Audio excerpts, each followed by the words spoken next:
I believe you should be focused on the music, not focused on your computer. I believe you should be focused not on running tracks, but be focused on the music to stay in the moment. Well, in this tutorial, I want to share one of my favorite hacks, one of my favorite secrets that's completely free that I personally use that will allow you to navigate your Ableton Live set simply by pressing spacebar on your keyboard. Now here's what we're gonna do. I'm gonna show you in this tutorial step by step how to set up the ability in Ableton Live so that at the end of a song, it'll automatically stop, select your next song so that all you have to do to start your next song is press spacebar. Now what this effectively allows you to do is start your Ableton Live set at the beginning at your very first song. At the end of song 1, it's gonna select song 2, press spacebar. At the end of song 2, it's gonna stop, select song 3, press spacebar. So again, effectively you can navigate your entire Ableton Live set simply by pressing spacebar. Now this is completely free. The way we're gonna do this is use what's called a virtual MIDI driver. If you're on a Mac, we're gonna use the IAC driver. That's what I'm gonna show you in this tutorial. If you're on a PC, you can use Loop BE1, which I've got a link in the description that shows you a tutorial of how to set that up. Once you get it set up, everything else is exactly the same. Okay, so let's get this set up on our Mac, again, using the IAC driver. So what I'm gonna do is I'm gonna use Spotlight to search for audio MIDI setup. I'm gonna go up to the window here and I want to select Show MIDI Studio. Now at the top of this, you'll see IAC driver listed. I'm gonna double click to open this up. And if you're doing this for the first time, then it's likely that this is not how this looks for you. It's offline. But what you wanna do is click this button to where it says device is online. You wanna make sure you have at least one bus. If you don't, then click this plus to add a port.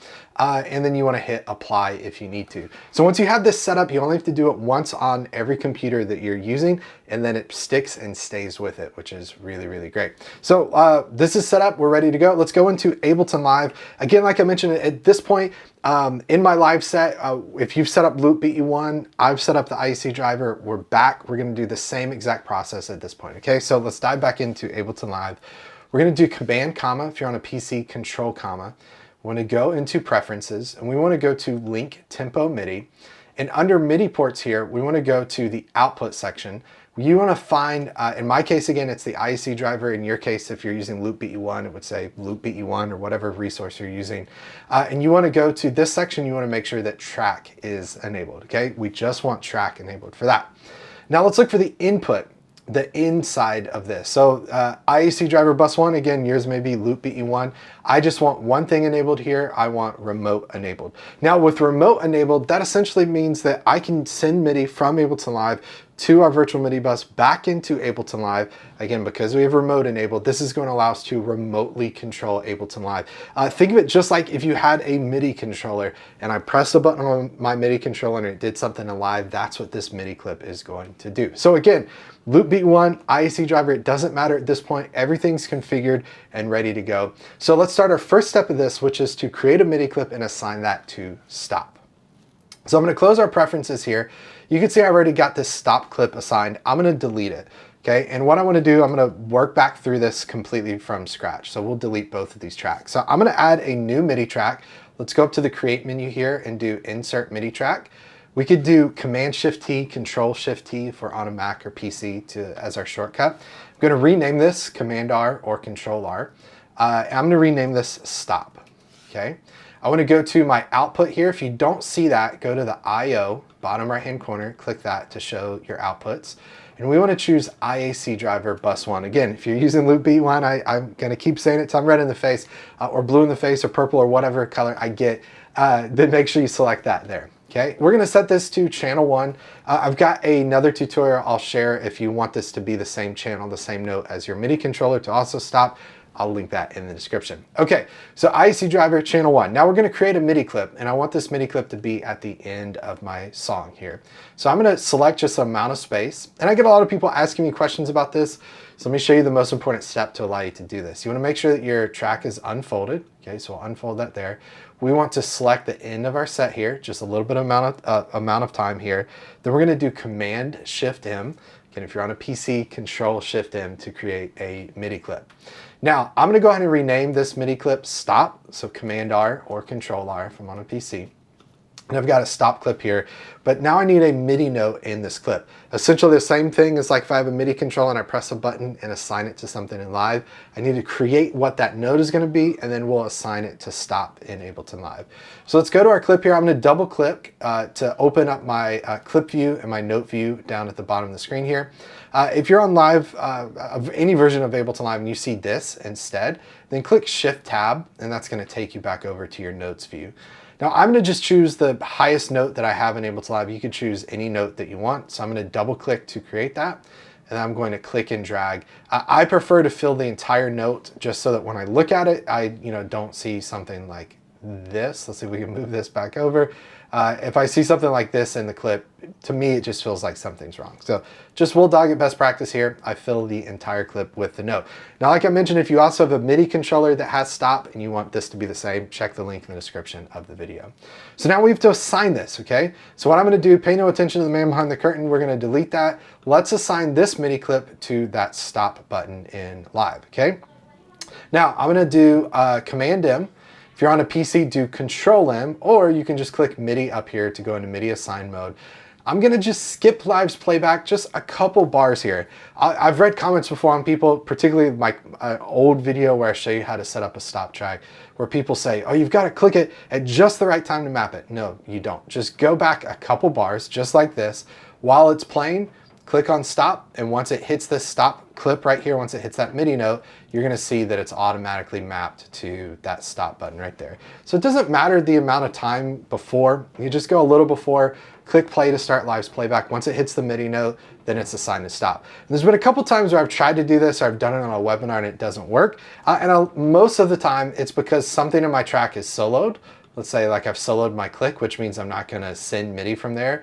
Or perhaps this MIDI clip is in a track that's disabled, or my Midi track is disabled.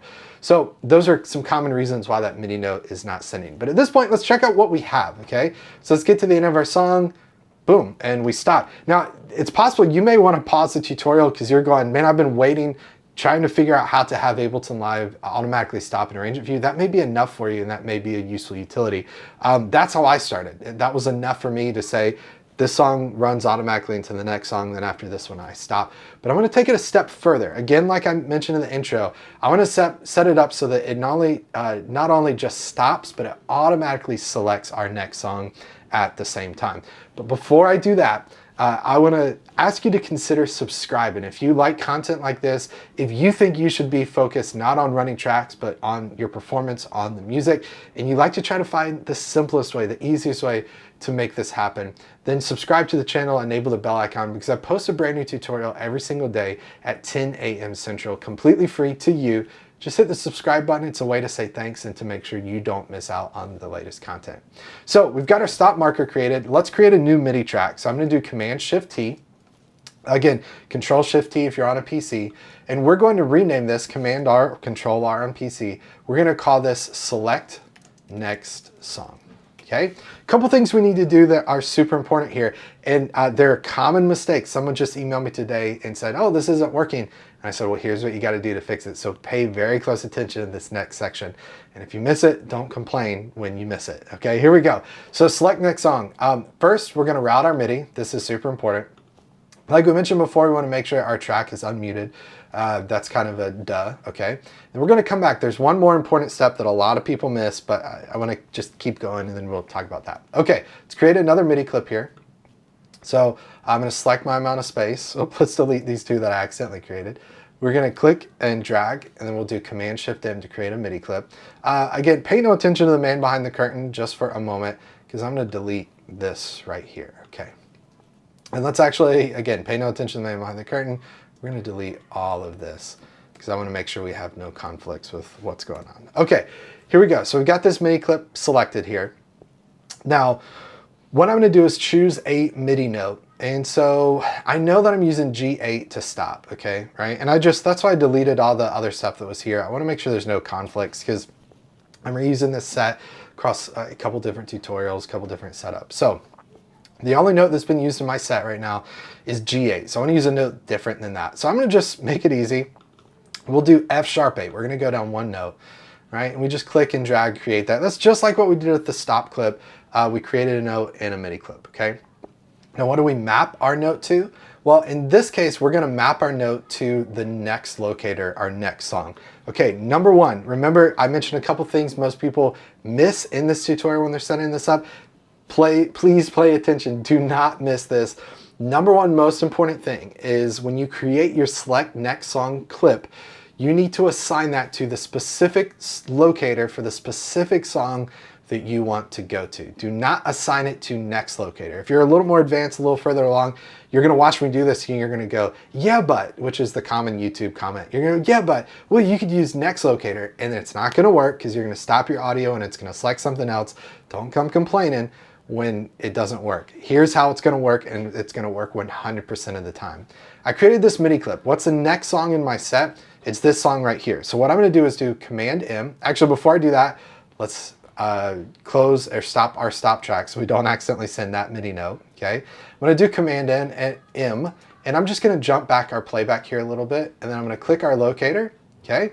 You can see what happened is that note, F#8, has been mapped to this song right here, okay?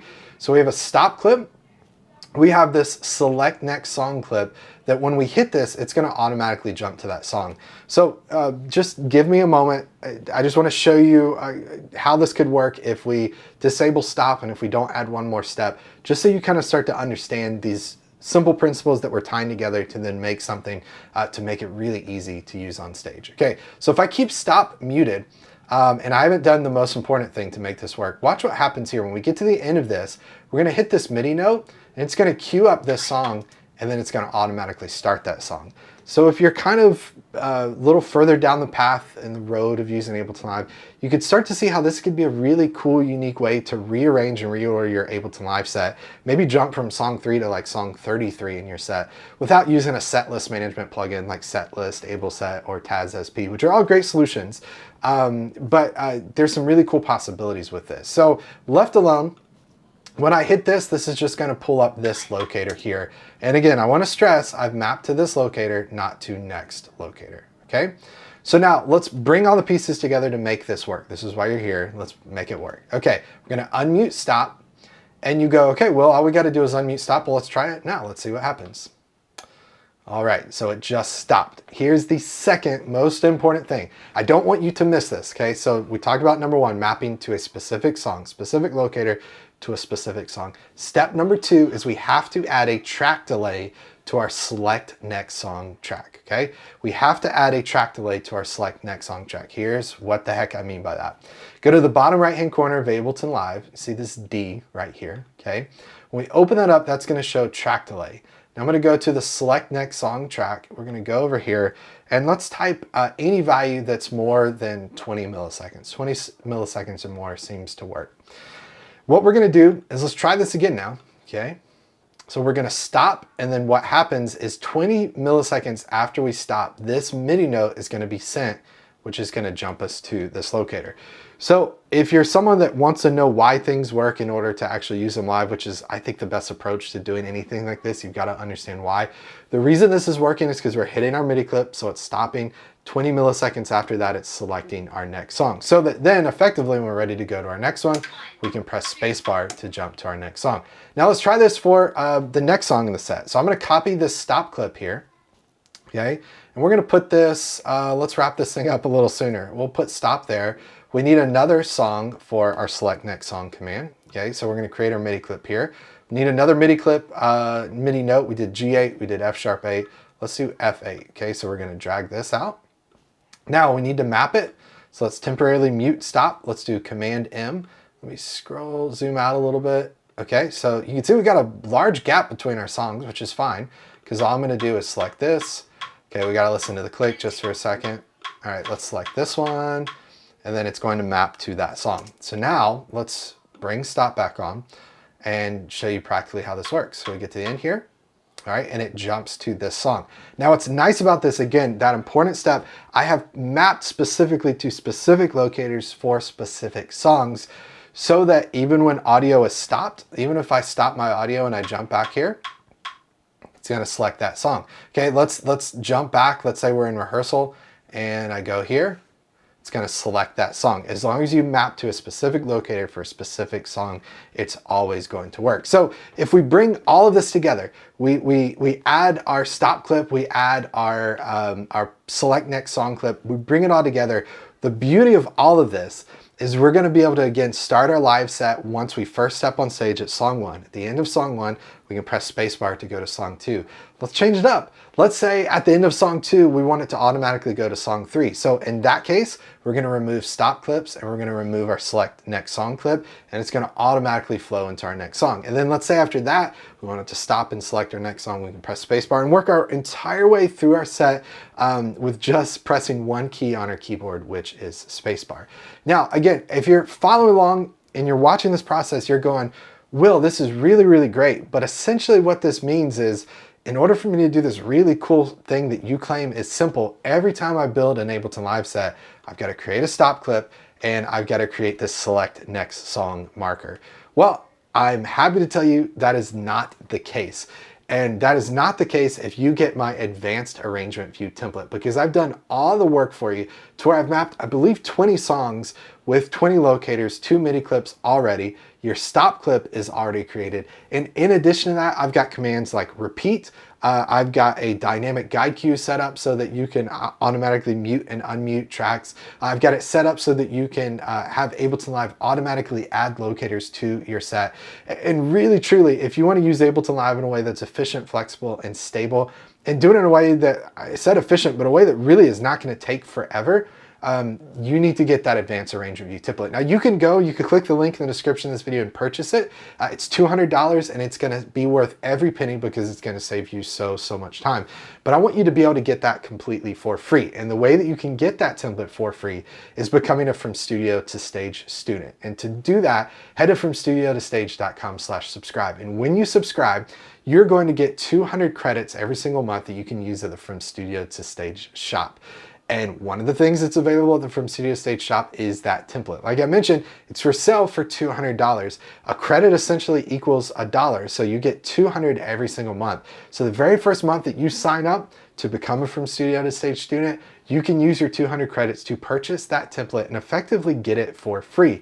Now, once you've got your template, you got to know how to use it. That's where you can watch our Tracks 101 course, 201 course, 301 course, and get a step-by-step process to learn how to implement this. Again, in a way that's efficient, that's flexible, and that's stable. And then in addition to those 3 courses, you get access to over 60 other courses that are going to show you how to use Ableton Live on stage in a way that, again, allows you to stay focused on the music, stay focused on the moment, and not staring at your computer and not thinking about running tracks. In addition to that, there's an exclusive community, an exclusive monthly call, exclusive discounts for you, and so much more. But again, to get access to all of that, to get this template for free, you have to head to FromStudioToStage.com/subscribe. I've included the link in the description of this video as well.